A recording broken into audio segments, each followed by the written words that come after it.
Конец по конец съшивам плата. Роклята ми изкрица. Изрязвам формата. Клъц, клъц. Плътът да пада както трябва. Цветът е идеален и толкова модерен. За ритъма си трябва да внимавам, а също и за кройката на роклите.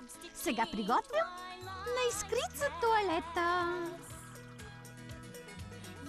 Метър по метър изпипвам детайлите. Един шеф на място ти спестява 9 други. Ще направя нещо съвършено. Макар че мрази официални тоалети, за дребните детайли ще внимавам, макар че вълнуват повече продажбите.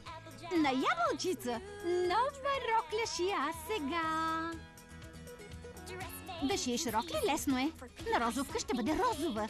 На срамежливка пък ефирна. Ще слея цветове и форми, но да не би да е кичозно. Нещо дръско или привлекателно? Кукичка и хълка. Не е ли прелестно? На гривата и трябва то да е по мярка. Да не забравяме магия на роклята да вдъхнем. Макар да е на хълбука високо, не ще изглежда тромаво дъгичка. Сега пък шия нейната одежда.